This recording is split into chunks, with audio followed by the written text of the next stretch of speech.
Now, we're looking at the idea of attacking someone from closed guard situation and creating some kind of advantage prior to the attack. One of the forms of advantage we've been looking at is the idea of a top lock, which will often lead into Jujigatami opportunities from bottom position.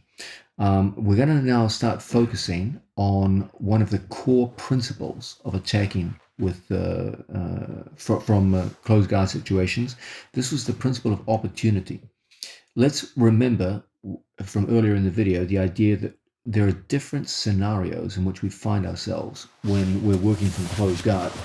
Probably the most common initial scenario is one where my opponent is on two knees. Then we find a shift where our opponent goes to put a leg up. And then they go on to a second step, which takes them into a standing position. When they first go to stand, very often their body is parallel to the mat, like so. And then typically, they work their way up to vertical posture, and it's from vertical posture that they actually open up our guard and start the active passing. Okay, so you can see there's a range of scenarios that we have to learn how to deal with. First and most common is where my opponent's on two knees. Then the active going up to a leg, which creates a situation where they can go to stand up to 2 feet. In the standing position, there's two main scenarios. One where my opponent's body is somewhat bent over, and then one where my opponent's body straightens up. And from here, it's pretty easy for them to start opening up a closed guard. And then from here, we switch scenarios now to a very different category, the open guard position, which we'll be looking at in a different video. Okay. We've seen that when someone's down on two knees, our favorite way of starting the ball rolling is to get elbows across the center line.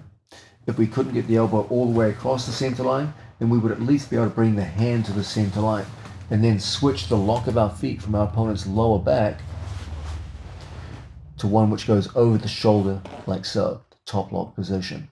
Okay. Now we're going to look at situations where our opponent gets up off his knees and goes into a standing position. Okay.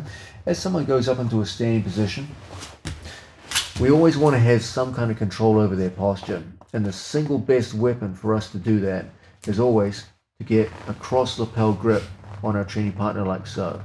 So that when Mateus goes to posture up, you have direct control of their head through the rope of the jacket that goes around their neck and shoulders. Okay. As a general rule, I want my hand to go around and contour around the back of my training partner's neck. This provides a very, very strong and immediate form of control over my training partner. When he goes to posture up, it's not going to be easy now. As he goes to stand, we're going to be in situations where we can start walking our feet further and further down our opponent's back. What we want to do is to create a situation where Mateus's head is lower than his hips. If Mateus's head goes higher than his hips, that's when they start to go up into vertical postures, and we're going to have to react differently now. Okay. So as a general rule, when we first go to work with our training partner here, we want to get a good grip all the way around and behind, and as a result, I'm able to keep Mateus's head lower than his hips. As he goes to posture up, from here, very often, I'll look to get a grip here inside my training partner's leg. And now we can start the process of walking our feet down to a strong top lock position. Keep your posture, butt up, head up. Now, from here, we're in a perfect situation now to start transitioning into arm lock attacks. Look how my hand now comes off my training partner's cross lapel and goes to my training partner's wrist. So we go the veins of my wrist to the veins of his wrist. When he goes to pull away from me now, it's a difficult thing. You're able to pull him with your two legs. Now we shift our legs from a closed situation to one where they scissor like so. My foot goes to the back of his head as Mateus tries to pull away from me. It's a difficult thing. And now we go from one shoulder across to the other. Our 2 feet go in and start the action of back heeling. As Mateus goes in to defend himself and lock up his arms and do all those things that people do, we're in the perfect position now to bring our hips up and go into a strong finish. So once again, learning to attack an opponent who's gotten up to a standing position. Our first thing is always ensure that his head stays lower than his hips. If we can do that, you can lock a top lock even on a standing opponent. Don't think your top locks will only work when someone's knees are down on the floor. They'll work just fine if your opponent's standing, provided you can keep his head lower than his hips. So as Mateus goes up to stand, we're going to go through and take a straight lapel grip, and then from here, use a 2-on-1 feed to get our hand all the way in behind. Now as Mateus tries to pull away from me, we focus now on turning to an angle and walking our feet in increments over the shoulders until we lock up just like so. Okay, now with my top lock in place, look how my hand comes out and I close over my training partner's wrist. My two knees pull inwards, so as Mateus tries to yank away, it certainly won't be an easy thing. Now the critical switch, where my legs go from crossed to open, but my foot is over his head, putting weight over my opponent's head. Now it's going to make it easy to go from one shoulder to the other and lock down. As Mateus tries to yank out and pull away, it's so difficult from here. And as a result, we get a very strong arm lock position. This is an excellent way for us to attack a standing opponent. And the proviso is we've successfully kept their posture broken forward so the head is lower than the hips. Now, an obvious question here is, well, what if I can't do that? What if my opponent stands up on me and gets to vertical posture? And as a result, it's completely, the idea of keeping the head lower than the hips is completely out the window now. What should I do in these situations? Well, understand that if I can't break my opponent down forwards, it's up to me to break my opponent down backwards. This is where the critical principle of action-reaction starts to come in once again. We have an opponent down on two knees, and from here, they go to stand up on us. In fact, they stand up so successfully that from the situation, I'm unable to get the preferred lapel grip. Okay, so from here we've got to go in and start working with other grips. As they go up to a vertical posture, we're going to take a cross cuff grip on our training partner just like so. So you'll see a line of tension running through my training partner's jacket. I take my elbow across here. Even as my opponent goes in to fiddle and open up my closed guard, I'm going to bring my elbow to my training partner's ankle. And as a result, I can now bring my hips high and then I turn my hips in an outwards direction to knock him down to the floor. When he tries to base out with his hand, this hand, he can't because you're controlling it. And as a result, we can easily turn our opponent over and end up in the mounted position. So once again, from a situation where we have an opponent on two knees and we detect that he's interested in standing up in a closed guard. Look from here, how I get a hold of my training partner and pommel my hand into a situation where I can break his grips. Now, I bring my body to his foot. I bring my hips up and I turn my hips outwards. So everything's vertical and then an outward turn. This will take Mateus's knee and turn it away into a weak structural position. And as a result, we can quickly come up, hip hunch through, and end up in the mounted position, ready to go. If I didn't have that cross cuff control, Mateus could put his hand to the floor. So if we came up, and from here, I just hooked in, and I went to take him down, he would be at liberty to put his hand to the mat, and now from here it might be a struggle to come up into top position. Okay? But when I have my training partner's cuff, and I pull, look how I just plant my 2 feet and rotate over my opponent to take the top position. So once again, working from a closed guard scenario, we know that when our opponent goes to stand up, they have 2 basic structural positions. They can be bent over or they can be vertical, upright. Most of your opponents are going to be interested in getting to the upright position. And as a result, it's going to be much easier for them to open up your closed guard. So we have to be able to deal with this. In general, when people are bent forward, we generally break them forward into top locks and arm bars. When they posture up and away, we generally want to break their balance backwards. Okay? So as my opponent goes up, and I'm unable under these circumstances to be able to keep his posture inwards, we're going to get a hold here, my training partner's cross cuff. I bring my elbow to my belt. As Mateus tries to pull his arm out, it's not an easy thing. Now I bring my head towards his ankle and I go elbow deep around the ankle. Don't just come in with your hand. Make sure you're down here, low at the ankle. Now my hips rise. As my hips rise, I look outwards in this direction. And as a result, we get a clean knockdown to the mat. Now I just bring my hips forward, elbow to the mat, and we find ourselves in the perfect mounted position. A key concept here is directionality of force, another one of the core principles that we looked at earlier in this video. Make sure the first direction is upwards and then a curve to the outside. Standing up, Matthias. Ultimately, what I'm looking to do is to create a situation where my bicep and elbow prevent his foot from moving and my hips turn his knee outwards. As my hips go over his thigh, it creates a pushing force that puts my opponent down to the mat. That's always the force that we're trying to create, and we need the right direction to do that. So as Matthias starts off, down on 2 knees, and from here we go through, I catch the cross cuff grip, I break his grip away, and look how I pull my body around to his ankle. Now as Matthias goes to posture up and open up my guard, I bring my hips up, and then I turn everything outwards. He can't base out because we're controlling the arm. And as a result, we're in perfect position to go over the top and mount. One more time from a different angle. We've got a training partner inside our closed guard. He figures out that staying down on 2 knees is not a good idea. The longer they stay down on 2 knees, the easier it is for me to start bringing arms across the body, start going to top locks, etc., etc. So they're interested in getting up to their feet. When we see that, we go through, take a cross cuff grip, bring our hands around the corner and cement our elbow in close to our hip. Now from here, I bring my body to his ankle. Look how we go up and then out. This will turn his knee in an outwards direction. And as a result, we end up with a nice knockdown straight to the mat. This is an excellent way from a closed guard situation to deal with difficult opponents who have done a good job of standing up into vertical posture. Always remember the golden rule when people go to stand up in your closed guard. The more they stand up with their body hunched forward, the more we tend to pull them forward and into submission attacks.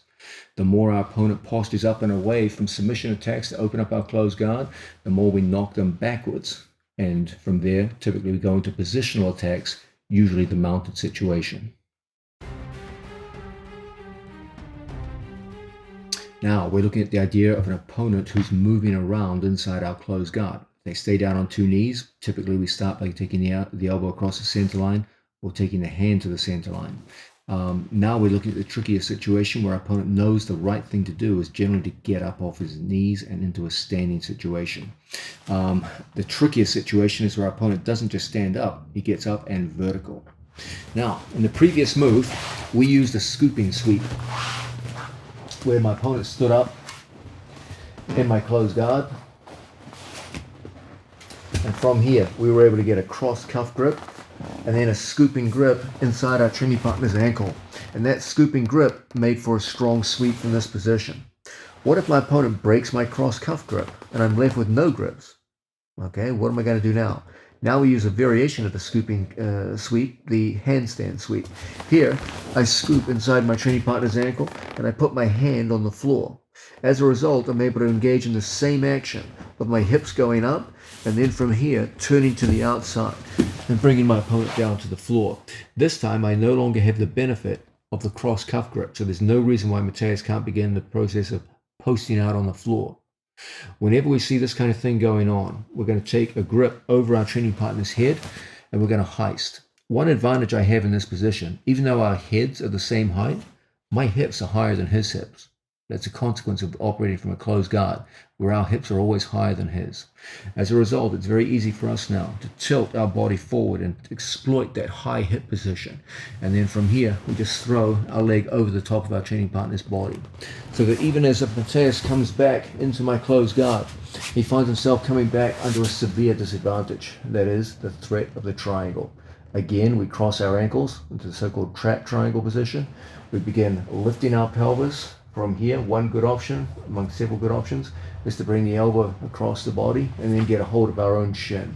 We start an action of turning our hips out to the side, and I want to pull my heel in front of Matthias's shoulder so that my knee and heel are very close together. Now from the situation, as he goes to posture up and pull away, it's so damn difficult. And then from here, we close the figure of 4. We've got a perfect triangle for the finish. So once again, from a situation where we start off in a closed guard, my training partner goes to stand up and he confounds my ability to control the cross cuff grip. He simply breaks the grip off. Okay, now you're left with no effective upper body grips. The good news is you've still got a closed guard, but unfortunately you don't have much else besides that. So from here, we're going to come in, we're going to bring our head in towards his ankle. We're going to take an elbow deep grip. Make sure you don't just come in with the hand, come in with the whole elbow. Now our hand goes to the floor like you're doing some kind of handstand off the mats, and we start driving, make a strong base. We bring our pelvis all the way up, and then we turn our knees outwards. Watch Mateus's left knee turn to the outside position, and as a result he goes down to an elbow. Now from here, we get our hips higher than his hips. As a result, it's very easy for us to pass our leg over his shoulder. As we go back into a situation, closed guard, now it's not just closed guard, it's you in place with the triangle. We grab a hold of our own shin, closing things off here. He goes to posture up and stand up and do all those things that people do in triangles, standing up, buddy. When he goes to yank out, it won't be easy from a situation like this, okay? It'll be relatively simple for us to start turning around the corner, bringing our knee in behind our training partner's head, and then from here, locking the figure of 4 for a very, very tight finish. Let's make sure always here, we've got excellent control of our training partner's body by gripping our own shin or his head. They're both good alternatives, and my knee in behind his tricep. So even when he goes to posture up and do all those things that people like to do, it's so hard to pull away from that thread of the triangle. And then from here, we close the figure of 4 for a strong finish. So one more time from a different angle. From here, my opponent goes up to his feet. I try my best to control him with the previous cross cuff grip, but he does his best to break my grips off, and he succeeds, not me. Now, from here, look how I get a hold of my training partner's ankle. I put my hand into a kind of a handstand position, and my pelvis drives upwards and then outwards. So there's a directionality of force over my training partner's thigh muscle, which quickly knocks him down. Now from here, we come up high with our hips. When he tries to recover from this position, it's pretty easy for us to go over the top and catch an initial triangle situation. Initially, it's usually a good idea for us to cross our ankles, almost like you're closing your guard, but instead of a closed guard, it's around our opponent's head and one arm, okay? As he fights to posture up and away from our triangle, we focus on pulling in with our knees, okay? We get a hold of our own shin, and as a result, we're able to turn around the corner, okay? From this position, I'm always looking to bring my foot in front of my own knee, even as he goes to posture up and away from us now. It won't be difficult for us to lock the figure of 4 and end up in this fine strangulation position. In this way, we can attack an opponent who successfully gets up to his feet into a vertical posture and has broken all of our grips. And still, we're able to go into a fine attack out of an initial closed guard situation. Now, we've got an opponent who's standing up. He's no longer staying down on 2 knees, so we need to change our tactics. This is this idea that opportunity will determine what kind of techniques I choose to employ.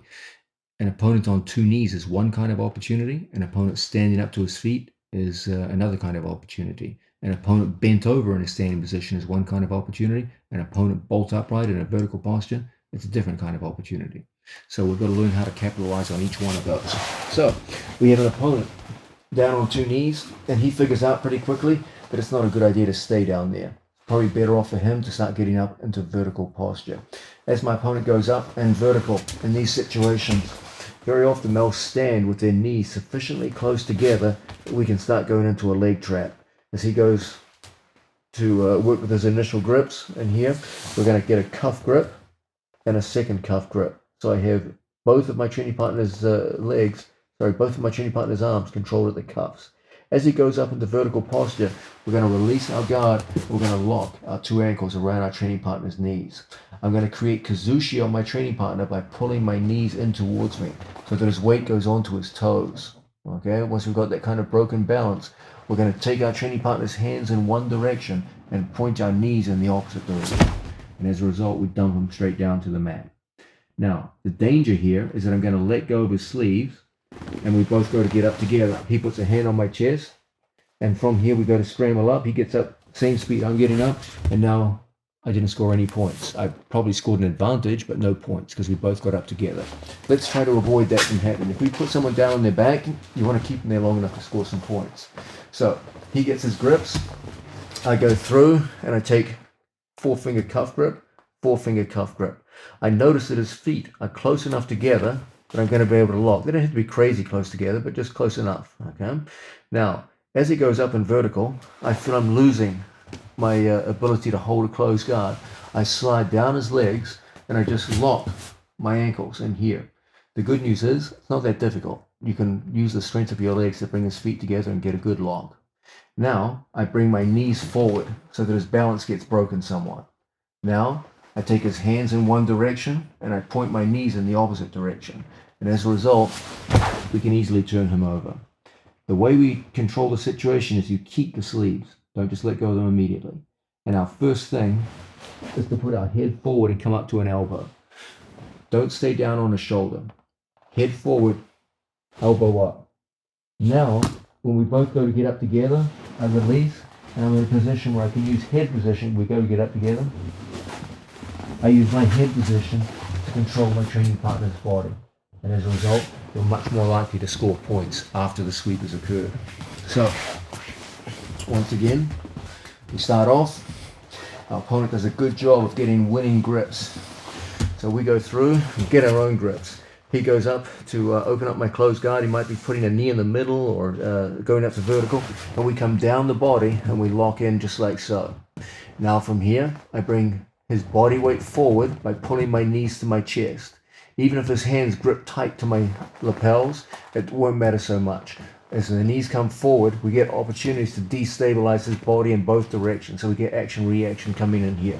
Then we drop our training partner down and we get head position. As he fights to get back up to his base, that head position is going to make it difficult for our opponent to recover, and we'll end up in top position with a nice score.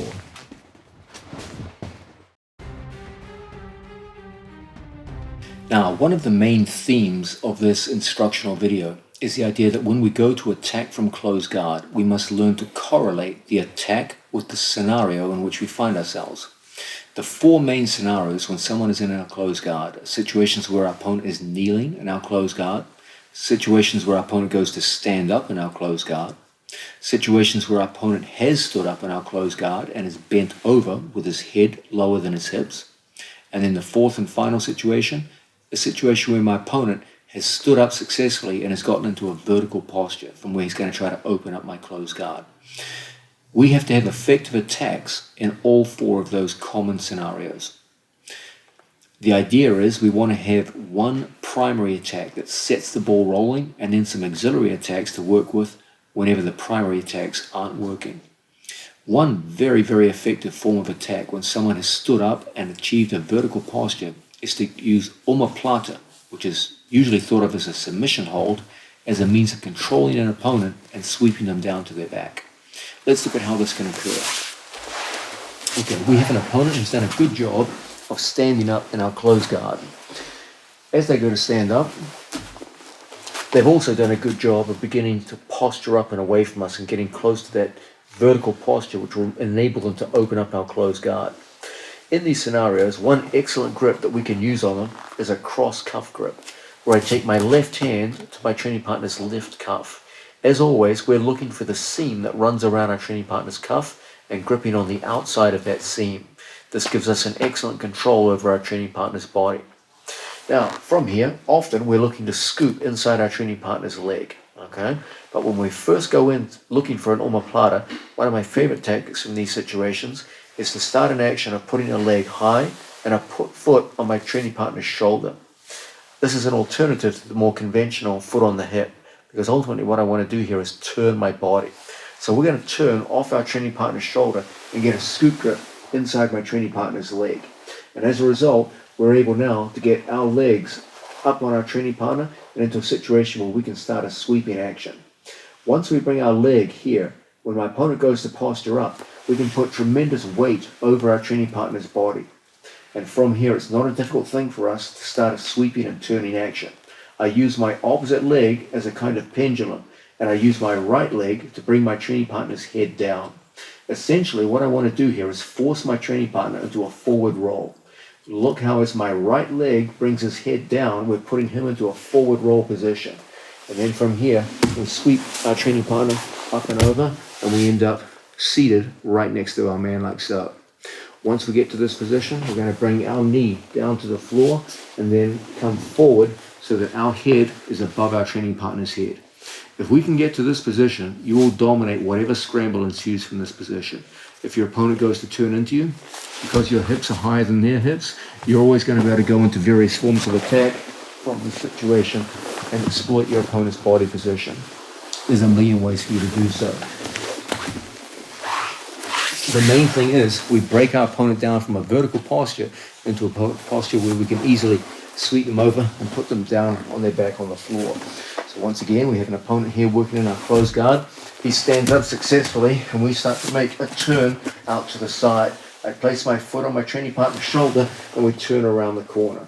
Off that turn, we now have our ability to use our leg as a kind of pendulum to bring our training partner's head down and force them into a forward roll.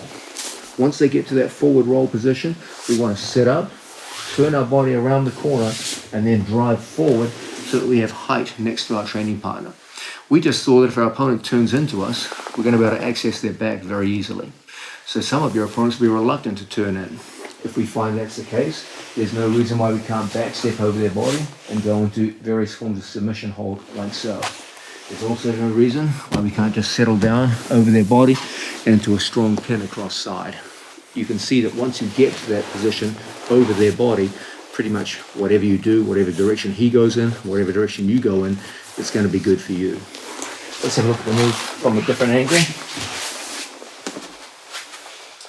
Here, my opponent goes to stand up in a closed guard. The key element here is that even if my opponent goes up in vertical, we're going to be able to hold on to the lower leg and then put a foot on the hip, or even better, a foot on the upper body to come around the corner and connect here like so. Even as Matthias goes to posture up, you can put so much weight on people in this position and bring the head down just by curling the legs downwards. Okay? We use a pendulum action of our legs to ensure that their head goes through underneath, and we create that forward roll effect.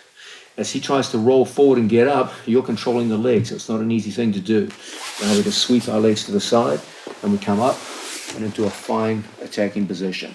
You control all the action once you get this height advantage and you've immobilized their near side arm. Wherever they go, if they try to turn out, their arm will prevent them. If they try to turn in, they'll generate lots of back exposure, lots of pins. If they remain stationary, there's no reason why you can't go into upper body submissions from there. So let's show the same sweep from a different angle. Again, we have an opponent who's interested in standing up in our closed guard. We go through and we get a good grip on our training partner like so. You know you're doing a good job gripping when you see a line of tension running through your training partner's jacket. That signifies excellent control of your opponent's body.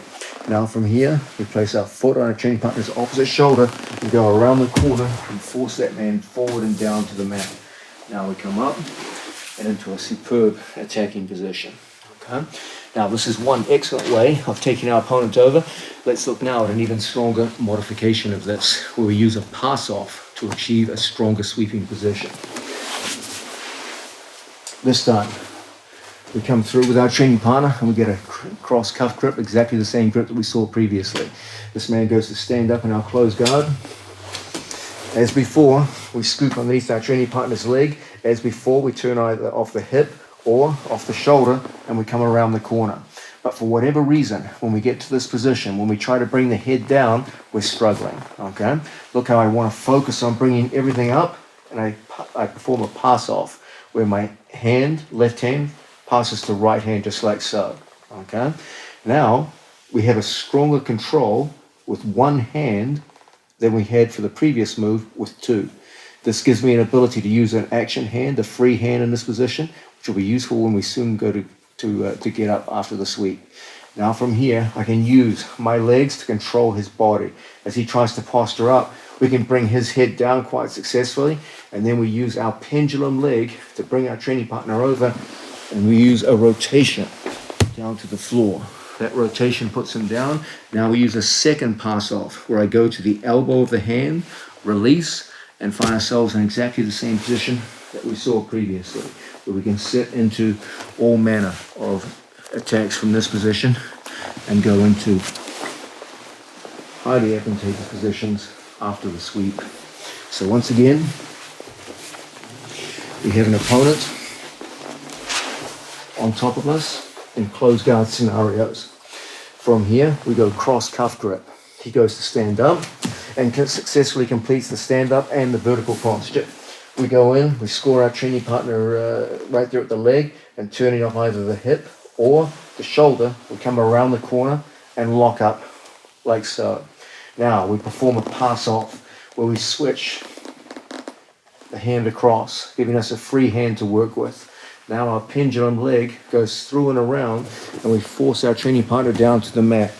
We roll across the body and recover up like so. Now we use a second pass off to control our training partner's elbow.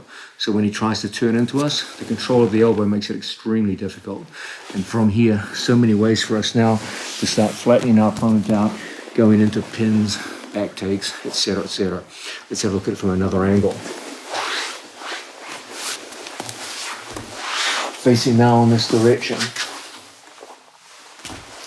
Cross cuff grip. My opponent goes up in vertical. We go through and catch, foot goes on the opposite shoulder, and we turn around the corner. There's our pass off. Left hand feeds to right. From here, as my opponent goes to posture up, I can use figure of four to put weight over my training partner, but at some point, we want to learn to use our legs as a pendulum. My pendulum goes across his body, rather than vertically down to the floor as it did for the previous move. And as a result, we can get a quick turnover that brings my opponent down to the mat. Now we lift, there's a second pass off where I control the elbow joint. When he tries to get up from here, it's a difficult thing, okay? You now have the option of back steps into submission holds. If he turns into us, catching our training partner's opposite leg and rolling through into the back, etc., etc. So many good ways to operate. So we can tie these two moves in together, and they work exceedingly well on a standing opponent who's done a good job of getting up in our closed guard and getting into vertical posture. So the first one, the commonality between the two is the cross cuff grip. That's a very easy grip to get. So we lock up, we see that man going up to his face. Now from here we get a grip, turning off either hip or shoulder. We go around the corner and force the head down. In the first one, we just come climbing up and find ourselves in good position. When we get back up, now using a pass off, we go in, we score an initial omoplata and then pass off, so that with one hand we're controlling two limbs, okay? That gives us a free hand to work with.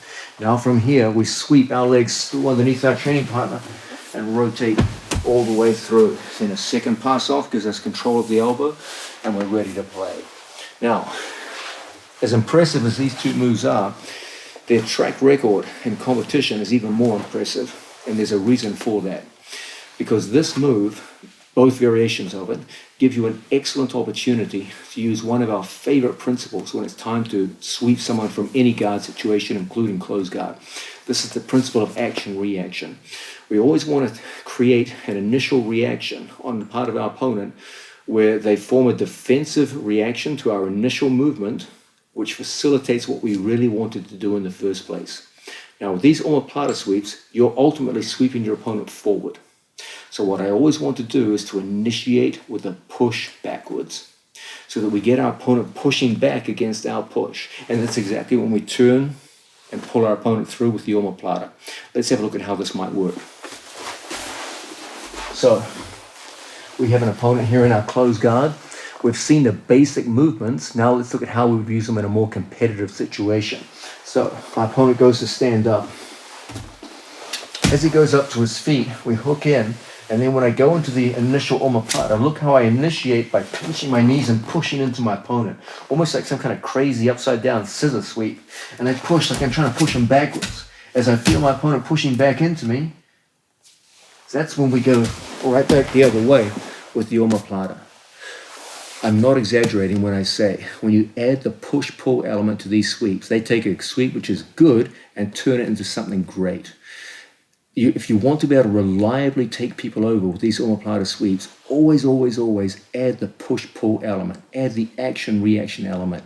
Don't be satisfied with just hooking onto your opponent's shoulder and hoping that you can drag them down.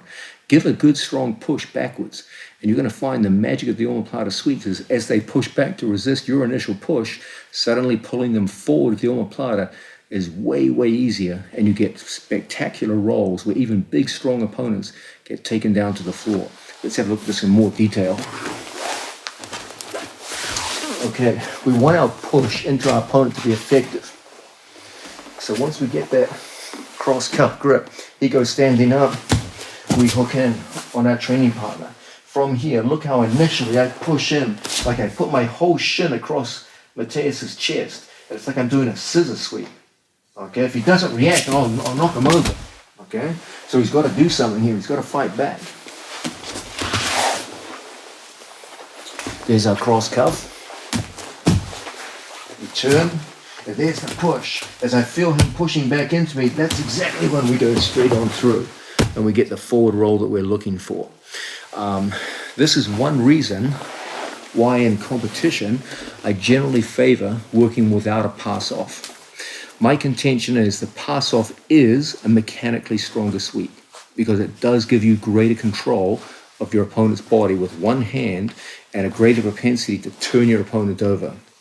But when you add the push-pull element, making a pass-off can slow you down.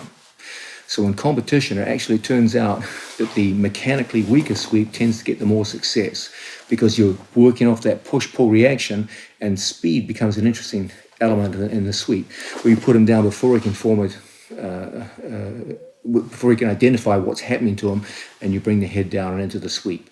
So let's have a look at it now and how you would use it in competition with that push-pull element. We've got a skilled opponent in a closed guard who gets up to his feet. We've got our cross-cuff grip in place, and from here, we're going to turn across the body and try to knock him backwards. And then from here, we feed right back with that defensive reaction and put him down. Okay? Now, as impressive as that sweep is, let's go further now and add even more elements to this. Let's start to bring in the marriage of the omoplata sweep with scooping sweeps, which we favored on standing opponents in our closed guard. Earlier on, we saw that the scooping sweep is a very, very useful means of putting an opponent who's good at standing up in your closed guard down to his back. We identified the scooping sweep as one where my opponent goes to stand, and we hooked into our training partner's ankle. And then from here, right from closed guard, we just turned and knocked our training partner down. He couldn't base out because we had the cuff trap, and as a result, we've got a beautiful sweep down to the floor. So it's a highly effective sweep when someone goes to stand up in our closed guard. Now, we're going to learn to team up the scooping sweep with the omoplata sweep that we just saw.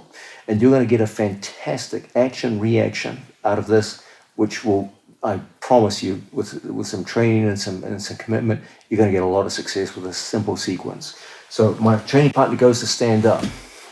We threaten the scooping sweep. When I feel him fighting back against it, he starts to turn into me, turning in and fighting. That's exactly when we go on through and we go omoplata in the opposite direction. That simple action-reaction is very, very hard for your opponent to deal with. And notice that it doesn't have to be just 1-2. It can be 1, 2, 3, 4, 5. Okay, you can go back and forth with this. I'll demonstrate that now.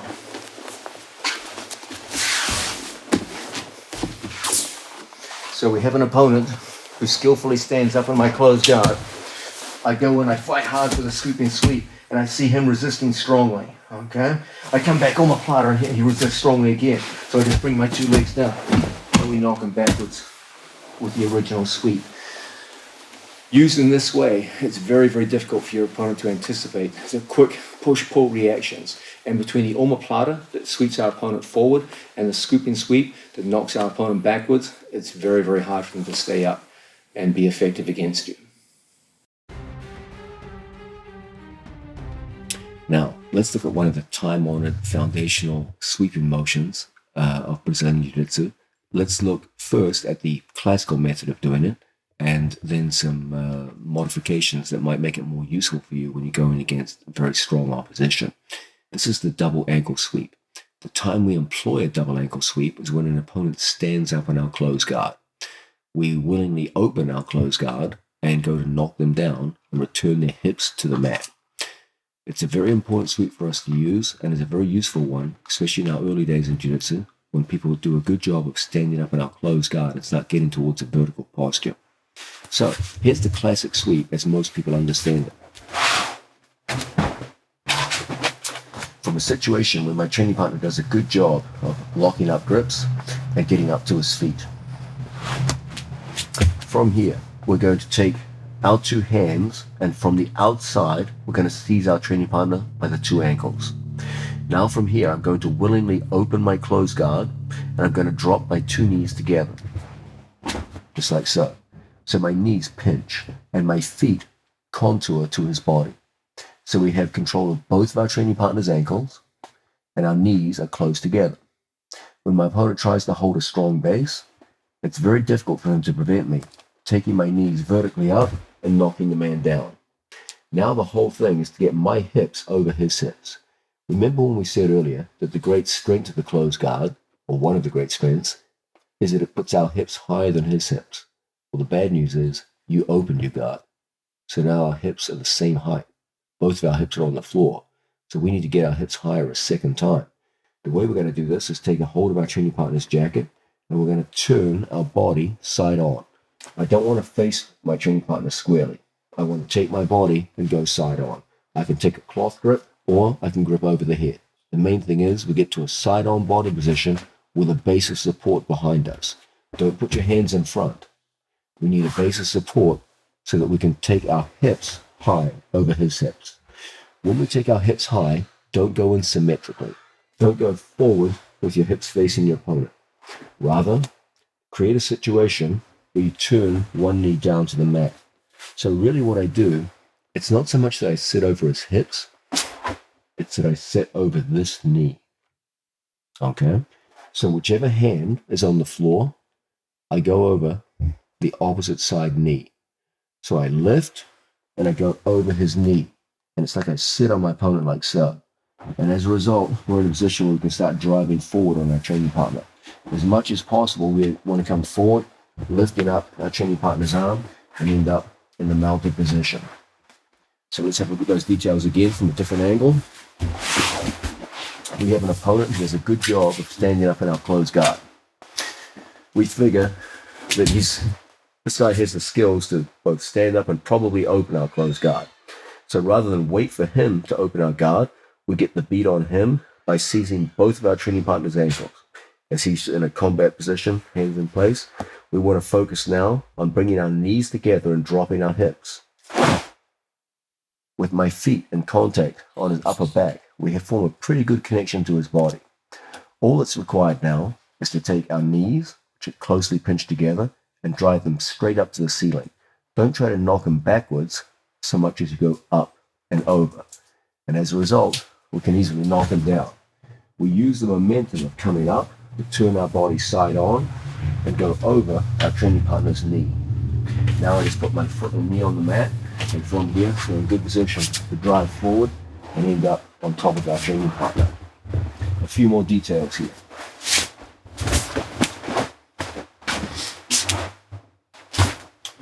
Okay, my training partner goes up. The easy part is getting a hold of those two ankles. That's pretty easy. Come back down, Mateus. Some of your opponents will try to frustrate you by standing up with 1 foot forward and 1 foot back. As he goes to stand up, he has a situation where you feel it might be difficult now to get a hold of the second leg. When you see this, just shoulder walk. Just take your body in towards him. You'll always be able to get at least your fingers on his legs. Okay? Now from here, don't drop in such a way that your feet have no connection to him. Don't just drop naively, like so. Even pinching my knees now, I don't have a really good connection to him. What I want, when I make my connection, watch my feet. My knees come together, my buttocks drop, and my feet are in contact with his back. So there's a pretty good connection to my opponent's body. When he tries to step out, it won't be easy. Now from here, the two knees go up to the ceiling, and we catch our training partner like so. I turn my body side on, and I go over his hips. Now, the question's always going to be, how are we going to win this position? How are we going to sweep this guy and get a good result? Well, classically, we get taught to drive forward. Okay, it's not a bad idea. We can often do that. But watch how we land a little awkwardly. Make a strong, resistant body. It's hard for me to come forward into him. So what I often do in these situations is something rather like a hip sweep. I reach across my training partner's body, and I get a hold of my training partner's elbow. I pull his elbow around the corner, and I hip sweep over into top position. That's my personal favorite way of getting up. You'll see elsewhere in this video how we talk constantly about the power of the hip sweep if we can knock our opponent down to his hips and buttocks. And it's very, very easy to come up now and complete the sweep in that fashion. So let's go further into this. Okay, the classic double ankle sweep. My training partner goes to stand up. If he just stands up square, just go right to the ankles. Come back down with this. If your opponent stands up with asymmetrical legs, staggered feet, then we have to walk on our shoulders to get to the two ankles as we want them. Now, we drop our hips and we form a good connection with our shoelaces and our training partner's lat muscles. We knock our training partner down to the mat, keeping the knees together. From here, we come up, we go over our training partner's hip, I go across the body, and my personal favorite way of finishing the move is to finish it as a hip sweep rather than as a drive forward. Okay, it's not wrong to finish as a drive forward. Plenty of people have done it in the past with pretty good results, but I find that the following problem starts to emerge. We come up, we form that good connection, we knock our training partner down. When we try to go straight forward, your own foot forms a bit of an obstacle for you. When you try to knock them straight backwards, put your arm behind your matan, and you end up can't finish. Okay, no problem. We go across, we collect our training partner's arm, and we finish it as a hip sweep. Okay, so that's the classic double ankle sweep. Let's quickly just show some things we want to avoid, which can often happen when you go to first attempt this move. Okay, when my opponent goes up to his feet, let's make sure we never make this common error. Many people, especially in beginner's class, you'll see people try to come through with both of their arms underneath their training partner's ankles rather than outside. This is potentially quite hazardous. When I put my two arms inside, if my opponent goes to stand up straight, walk backwards, etc., I can get sucked underneath my opponent's legs and sucked inside the legs. As a result, all the weight goes onto the back of my neck, and if my training partner falls forward while I'm in this vulnerable position, my neck takes 100% of his weight. And I've seen some pretty scary looking injuries over the years from this common error. When I keep my hands on the outside, it puts a limit on how far he can put weight forward on me. When my arms go underneath and my body gets pulled underneath him, there is no limit, and you feel all of his weight if he should drop forward on top of you, and you see some bad spinal injuries as a result. So for safety's sake, when we hit this move, let's always make sure we have two hands on the outside of his legs, never two hands inside. Come back to a closed guard. As a general rule, it's perfectly safe to have two hands on the outside standing up, or one hand on the inside. This is safe, this is safe, but two hands inside is not safe. If he crashes forward on me now, I'm going to feel all of his weight stacking over my neck, and he can get some bad spinal injuries as a result. So let's keep that little safety measure in mind. Okay, secondarily, as my opponent comes up and we go into this move, we know now that our whole thing is to get our shoelaces tight to our training partner's lat muscles. Don't have your knees flared, okay?